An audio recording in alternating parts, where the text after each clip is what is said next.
আয়াত 40 আল্লাহুল্লাযী খালাকাকুম সুম্মা রাযাকাকুম সুম্মা ইউমীতুকুম সুম্মা ইউহয়ীকুম হাল মিন শুরাকাইকুম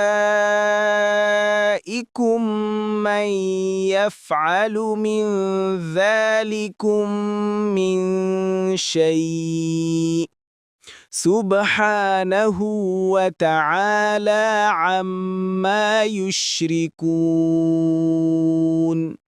অনুবাদ: আল্লাহ, যিনি তোমাদেরকে সৃষ্টি করেছেন, তারপর তোমাদেরকে রিজিক দিয়েছেন, তারপর তিনি তোমাদের মৃত্যু ঘটাবেন, অবশেষে তিনি তোমাদেরকে জীবিত করবেন।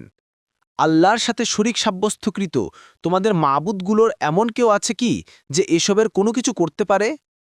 তারা যাদেরকে শরীক করে, তিনি অর্থাৎ আল্লাহ সেসব শরীক থেকে মহিমাময়, পবিত্র ও অতি ঊর্ধ্বে।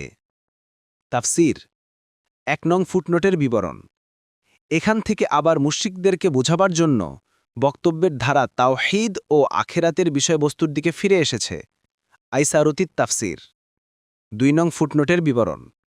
অর্থাৎ তোমাদের তৈরি করা উপাস্যদের মধ্যে কেউ কি সৃষ্টিকর্তা ও রিজিকদাতা, জীবন ও মৃত্যু দান করা কি কারো ক্ষমতার আওতাভুক্ত আছে?